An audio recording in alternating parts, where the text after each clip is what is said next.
She was a single mother, struggling but full of hope when she disappeared deep inside the Florida Everglades. For one long year, no one knew if she had run away, been taken, or lost forever in the swamp. But then, searchers stumbled upon a massive python. Yes. Its belly was unnaturally swollen, as if it carried a terrifying secret inside. Before we dive into this haunting mystery, make sure to hit that subscribe button and turn on the bell icon, because sometimes the darkest truths hide in the wildest places. The Florida Everglades are beautiful, but dangerous. A place where silence can feel louder than any scream, where one wrong step can mean never coming back. For locals, the swamp is more than a stretch of land. It's a breathing, living thing. And when 32-year-old Jessica Miller vanished, it was as if the Everglades swallowed her whole. Jessica was a single mom, raising her little boy on her own after a messy divorce. She was described as loving, kind, and determined to build a better life. But on a hot summer afternoon in 2023, she told a neighbor she was going out to clear her head. She never came back. The Florida sun was heavy that afternoon, the kind of heat that makes the air shimmer and weighs on your chest with every breath. Jessica Miller's car sat quietly at the edge of a dirt road that cut into the wild swamp. It was parked crooked, as if she had pulled over quickly, maybe in a hurry, or maybe distracted. To anyone passing by, it might have looked like an abandoned vehicle left to rust. But to the deputies who arrived later, it became the first sign of a nightmare that would haunt her family forever. When officers opened the car door, they expected to find at least a clue about where Jessica had gone. Instead, what they found deepened the mystery. Her phone was still sitting in the passenger seat, its screen dark, no signs of recent calls. Her purse was untouched, resting neatly as if she had just stepped out for a moment. Oh. Even more chilling, her shoes were there too, placed in a way that almost looked deliberate. For investigators, this was unsettling. In the Everglades, no one walks barefoot. The ground is sharp with broken branches, rocks, and filled with creatures, snakes, spiders, and gators.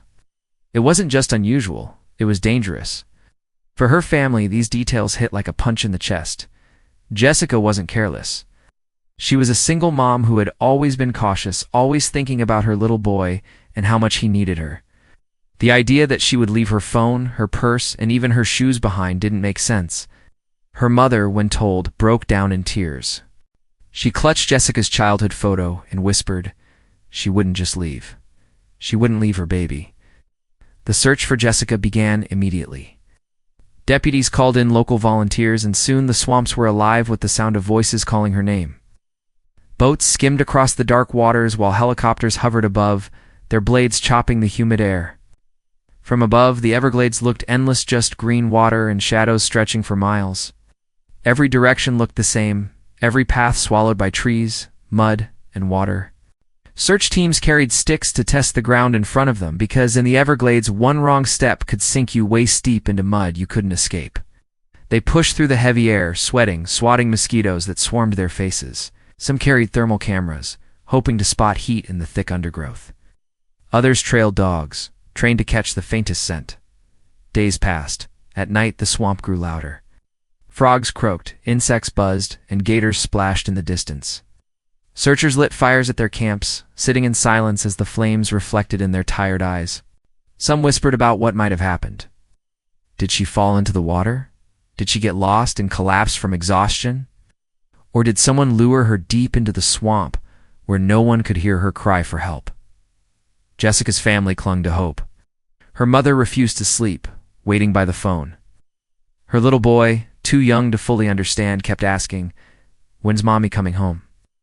Each time, her mother could only hold him and say, "Soon, sweetheart, soon."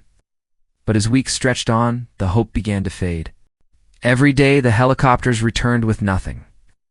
Every night, the searchers left the swamp empty-handed. The Everglades had swallowed Jessica, and it wasn't giving her back. The investigators studied her car again and again. They dusted for prints, searched for footprints, checked her phone records. But there were no calls, no texts, no signs of struggle. Oh. The vehicle wasn't broken into. It was as if she had simply stepped out and vanished into thin air. For her friends, the mystery was unbearable. They remembered her laugh, the way she used to joke about wanting to move to a safer town for her son. Jessica wasn't the type to disappear. She didn't drink. She didn't do drugs. She didn't hang around dangerous people. She worked hard, kept to herself, and lived for her little boy. Nothing about this made sense. Search teams brought in divers. They slipped into the dark waters, bubbles rising as they disappeared below the surface. Beneath, visibility was almost zero. The water was thick, brown, and filled with branches and debris. Divers reached out blindly, feeling through the mud, searching for any trace. But each time they surfaced, shaking their heads, the silence around her family grew heavier. The swamp, it seemed, was keeping its secret by the third week.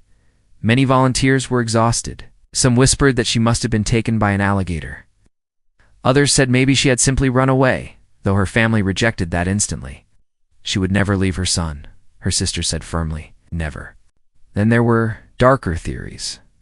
Some wondered if someone had harmed her and staged the scene, leaving her car and belongings to throw off investigators. After all, it was strange that she left everything behind. The Everglades are vast. If someone wanted to hide something, there was no better place. But with no evidence, no witnesses, and no trace of Jessica, the case stalled. For her little boy, every day felt like a lifetime. He drew pictures of himself holding his mother's hand, showing them to his grandmother, asking, "Is Mommy coming to see me today?" The grandmother smiled with tears in her eyes, hiding the pain that was tearing her apart inside. She wanted to believe. She wanted to tell him yes. But in her heart, she felt the cold weight of fear. Months passed, seasons changed, and still there was no Jessica. The swamp had gone quiet again. The voices that once called her name were gone. The helicopters no longer circled. Her car, towed from that lonely dirt road, sat in an impound lot collecting dust. For most people, life moved on. But for her family, time froze. The world felt empty without her smile, without her voice. Her mother prayed every night, clutching Jessica's childhood blanket, whispering, "Please, let me see her again, just once." But the Everglades, with all its shadows and secrets, held her tight. And when the story finally reached its shocking twist 1 year later, the world would understand why Jessica had never come home. The sun was setting low over the Florida Everglades when 2 wildlife officers patrolled a narrow dirt trail. They had driven this path many times before, scanning invasive animals and checking traps. But what they saw that evening made both men stop their truck in the middle of the road. Lying across the path was a Burmese python so massive, so unnatural in its size, that for a moment it looked like the road itself had come alive. The snake's body stretched farther than the hood of their truck. Its scales shimmered faintly in the fading light, patterned in browns and blacks that blended almost perfectly with the swamp around it. But it wasn't the length or even the thickness that made the officers' hearts pound. It was the shape of its body. Right in the middle of the python's frame, its belly swelled unnaturally, as if the creature had swallowed something enormous. The bulge wasn't smooth like the outline of a deer or hog, the kinds of meals these pythons often take. This was different, misshapen, unsettling, and human in its suggestion. The officers exchanged a glance. Neither spoke at first.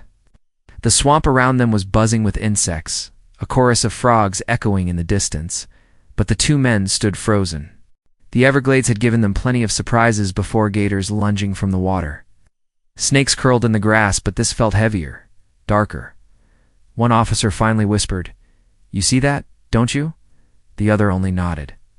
Carefully, they stepped out of the truck, keeping flashlights trained on the snake. Didn't move, its great body still as a log, its head turned slightly as though watching them with glassy, unblinking eyes. They radioed for backup, their voices low, but even as they spoke they could feel the weight of dread building in their chests.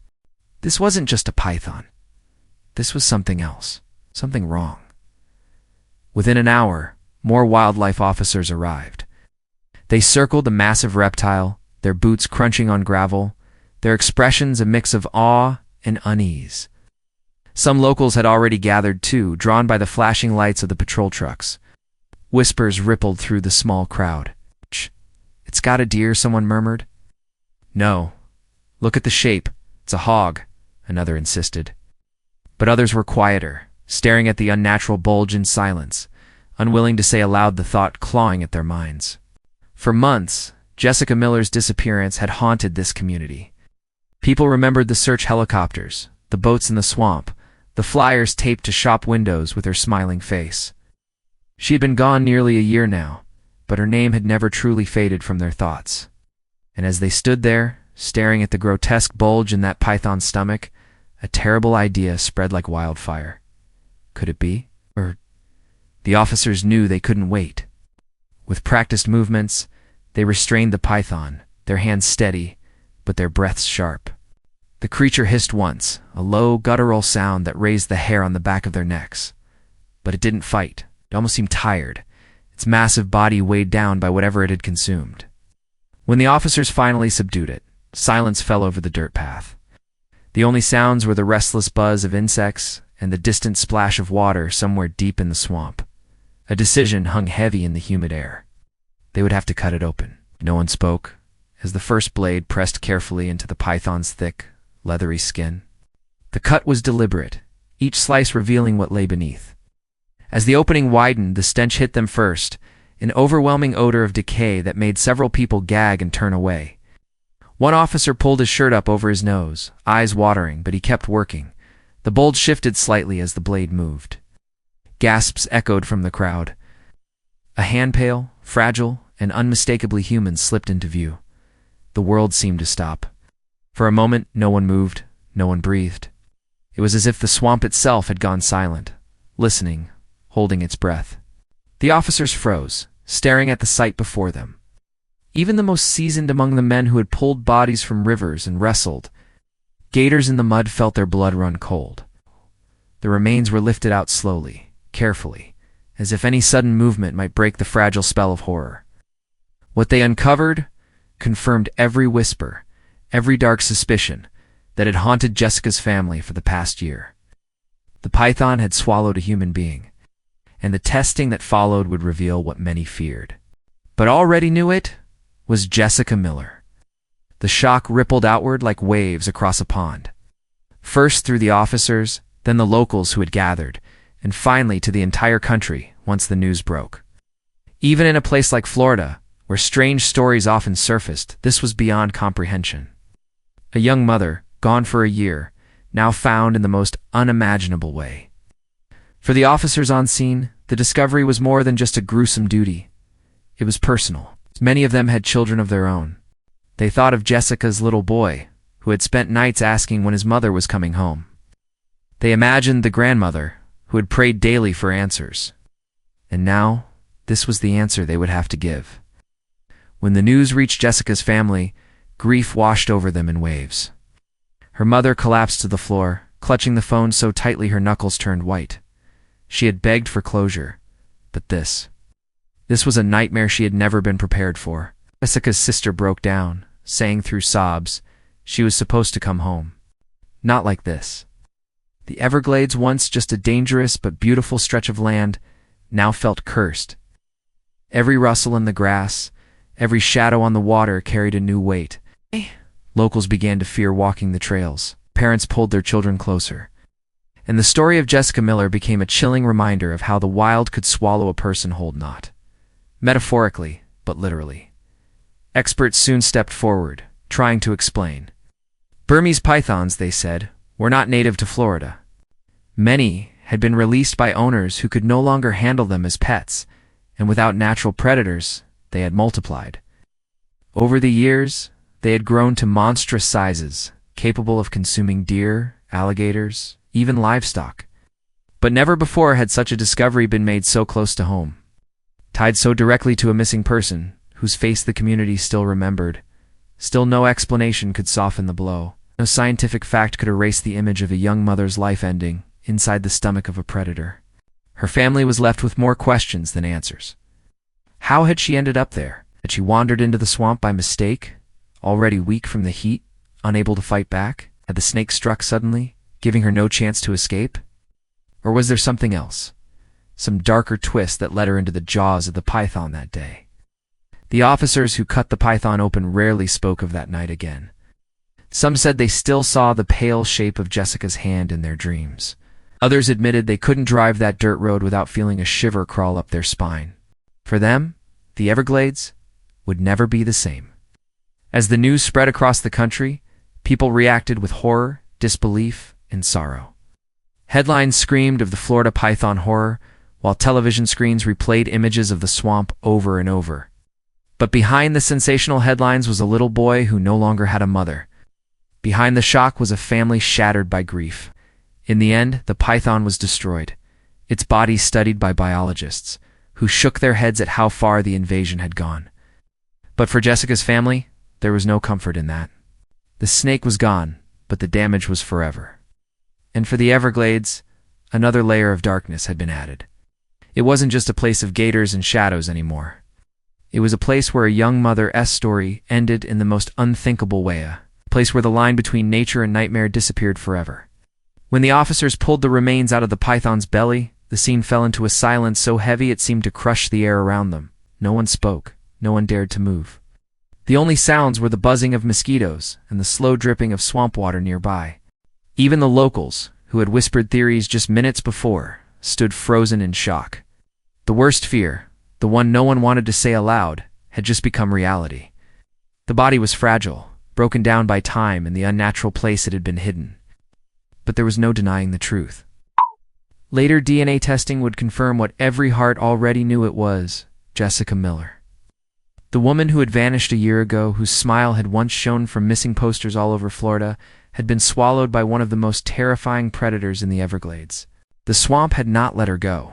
News of the discovery traveled quickly. Investigators, it was a breakthrough, but it came with no relief. Their faces were grim as they contacted Jessica's family. Delivering news like this is never easy, but this was different. This was not just a death. It was a horror that would scar everyone who heard it. Her mother answered the phone that evening, still clinging to a shred of hope after all these months. She had prayed daily, asking for her daughter to walk back through the door, asking for one more hug, one more laugh, one more moment of life. When the officer's voice came through, steady but heavy with sorrow, her knees gave out beneath her. She fell to the floor, the phone clattering beside her, as she screamed the kind of cry that comes only when a heart shatters beyond repair. Her sister was there, rushing to hold her, but she too collapsed when she heard the words. "It's Jessica. We found her, but it wasn't how we hoped." Tears poured freely as they clutched one another, knowing their lives had just changed forever. The hardest truth still had to be faced. Jessica's little boy, only 6 years old, was waiting in the living room. He had been asking all week if Mommy was coming home soon.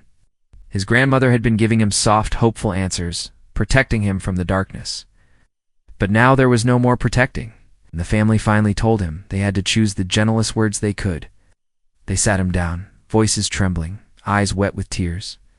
"Sweetheart, Mommy isn't coming home." At first, he didn't understand.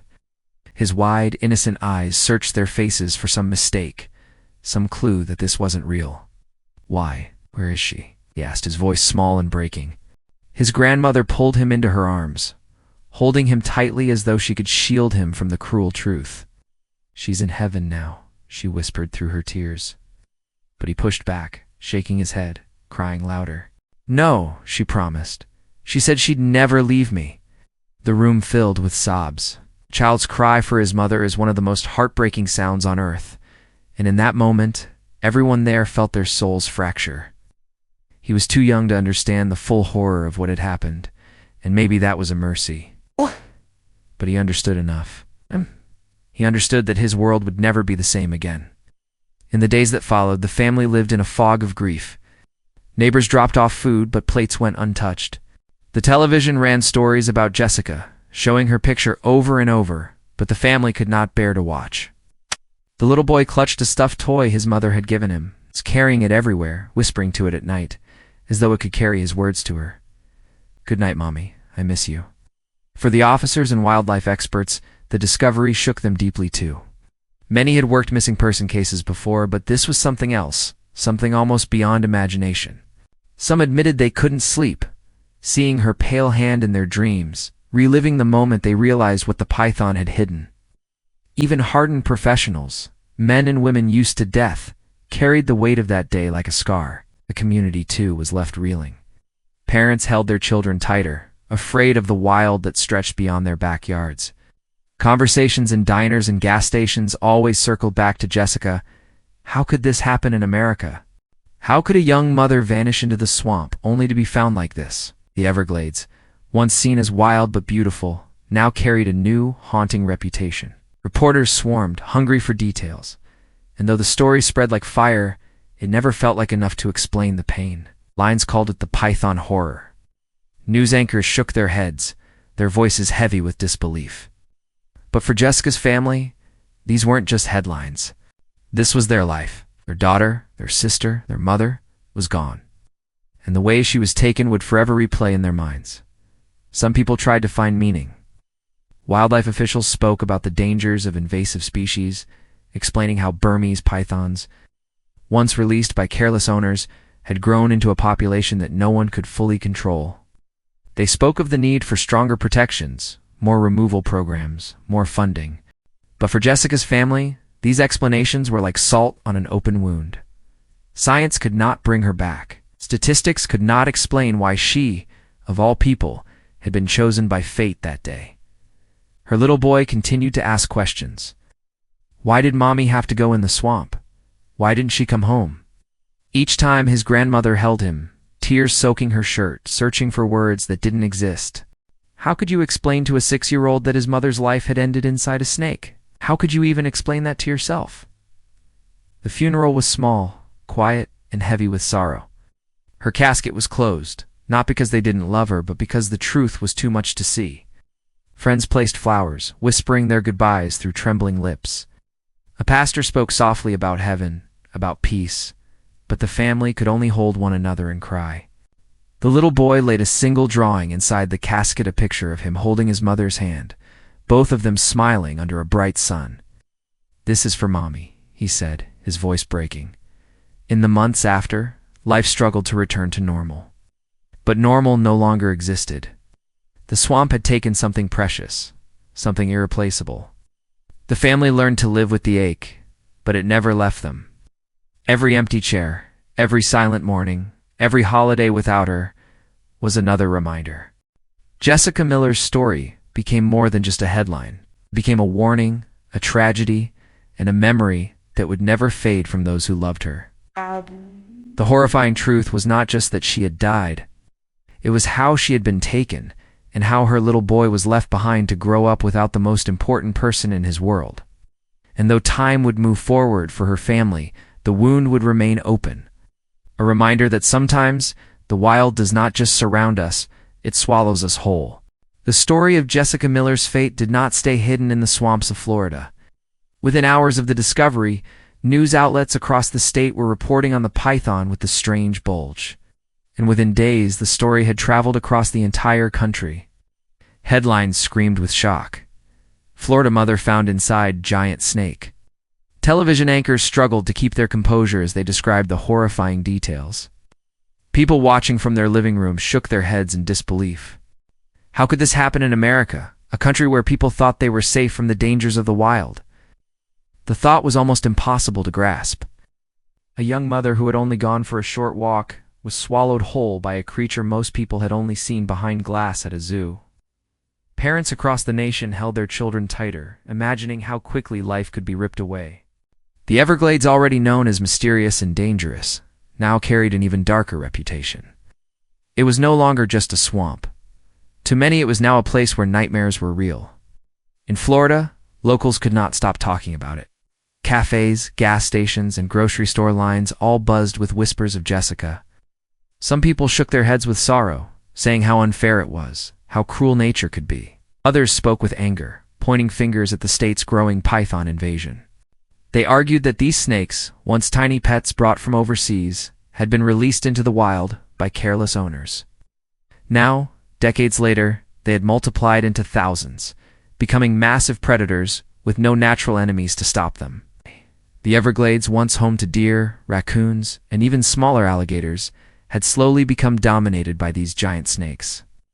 Wildlife experts explained that Burmese pythons were not supposed to be here. They belonged in Southeast Asia, where ecosystems balanced them. But in Florida, they had no limits. They thrived, growing bigger and hungrier every year. To experts, Jessica's case was horrifying but not entirely surprising.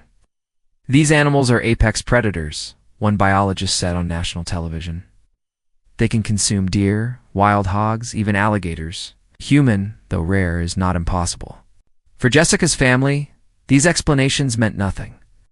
Statistics and biology could not explain why their daughter, sister, and mother had become part of this nightmare. Her mother cried during interviews, saying she wasn't supposed to be a story. She wasn't supposed to be on the news. She was supposed to be here, raising her son. Her words touched millions, reminding the world that behind the shocking headlines was a family torn apart. Others began to question how Jessica ended up so deep inside the swamp that day. Did she lose her way?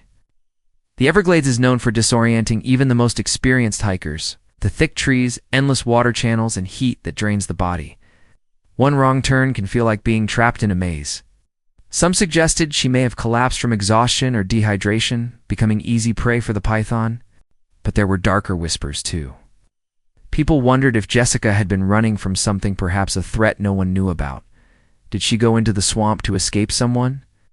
Did fear push her into the wild, where the python was waiting? Theories swirled, each one adding another layer of mystery to an already unbearable tragedy. Her little boy became the face of the grief. Photographs of him holding his grandmother's hand at the funeral circulated in newspapers and online. His innocent eyes, full of confusion and loss, captured the heart of the nation. People sent cards, donations, and prayers, but nothing could fill the hole left in his life. At night, he still asked about his mother, holding the toy she had given him, whispering "Good night, Mommy," as if she could hear him through the stars. The community held vigils, lighting candles near the church and releasing lanterns into the night sky. Each glowing light represented a prayer for Jessica, a hope that her spirit had found peace beyond the swamp. Strangers who had never met her showed up, touched by the story, by the unfairness of it all. People cried together, united by the weight of what had happened. Meanwhile, lawmakers began to speak about change. Discussions rose about stricter bans on exotic pets, stronger funding for python removal programs, and new strategies to control the invasion. But behind the politics, the truth was simple. None of it could bring Jessica back. None of it could erase the image of her last moments, or the way her life had ended. For the officers who had discovered her remains, the memory never faded. They admitted to friends that they had nightmares of that night, of the python's still body and the sight of a human hand emerging from its stomach. Some avoided the dirt road altogether, unable to face the memory of where they had stood when the truth came to light. The swamp had always been dangerous, but now it carried a darkness they could never forget. Across the country, the story sparked debates. Some people argued it was a freak accident, something that could only happen once in a generation. Others believed it was a warning sign of what happens when humans lose control of nature. Wildlife officials reminded people that pythons were now a permanent part of Florida's ecosystem, and encounters would only grow more common. The chilling thought settled in many minds. If it happened once, could it happen again? For Jessica's family, though, the aftermath was quieter, more personal. Life had to continue, even with the unbearable weight of absence. Her little boy started school again, his backpack too big for his small shoulders. Teachers watched him closely, knowing he carried a grief too heavy for someone so young. At recess, he sometimes sat alone, drawing pictures of his mother, while other children played. His grandmother, though exhausted by sorrow, tried to stay strong for him, telling him stories of Jessica's love, making sure he never forgot the sound of her laughter or the warmth of her hugs. The Everglades remained the same, vast, beautiful, and dangerous. The sun still set in fiery colors over its waters. The air still buzzed with life. But for those who knew Jessica's story, the swamp no longer looked the same. Behind every shadow, every ripple on the water lingered the reminder of what it had taken. And so, the aftermath of Jessica Miller's disappearance was not just about a python or a swamp or even a tragic accident. It was about a mother's love cut short, a child's innocence shattered, and a community forced to face the reality that sometimes the wild is not just outside as it is waiting silently to change lives forever. Her family may never truly know every detail of what happened that day. They may never understand what path Jessica walked, what thoughts ran through her mind, or what final moments she faced before the darkness of the swamp closed in around her. What they do know is that the Everglades, with its endless water and thick green walls of sawgrass, is a place that keeps its secrets tightly locked away. For generations, people have vanished into it, their stories left unfinished. And for Jessica, this wild, unforgiving place became her final resting ground. Her loved ones often say that the most painful part is not just her death, but the way she was taken. It wasn't a car crash, it wasn't an illness, it wasn't something they could prepare for or even imagine. It was something so far beyond what anyone thought possible, something they had only seen in documentaries or horror stories. Yet it happened, not thousands of miles away in some distant jungle, but right here in America. That truth alone continues to leave people shaken, as if the line between civilization and wilderness is far thinner than we like to believe. For a little boy, the truth came like a shadow over his childhood. He had to hear words no child should ever hear. Mommy, I sent coming home. Imagine being so young and trying to understand what that means, that the person who tucked you into bed, kissed your forehead and promised to always be there is suddenly gone. Children believe their parents are invincible. They believe their mothers and fathers can protect them from anything. To have that belief ripped away, replaced with silence and confusion, is a wound that time may never fully heal. Her family clings to her memory in small ways. Talk about her laughter, about how she used to sing while driving, about the way she loved taking pictures of sunsets. They hold on to those details like life rafts, because sometimes remembering who she was feels like the only way to fight back against the horror of how she was lost. They remind her son of her kindness, her strength, her love, making sure that in his mind, she is not only the woman taken by the swamp, but the mother who adored him with every beat of her heart. The Everglades remain unchanged, continuing their endless cycle of life and death. On the surface, the sun still sets beautifully, the birds still fly overhead, the air still hums with insects and the calls of hidden creatures. But for those who know Jessica's story, the swamp is no longer only beautiful. It is a reminder of how fragile life can be, how quickly something we think is safe can turn into something deadly. The very path where her car was found is still there, a dirt road fading into marsh, looking so ordinary but holding the weight of everything that followed.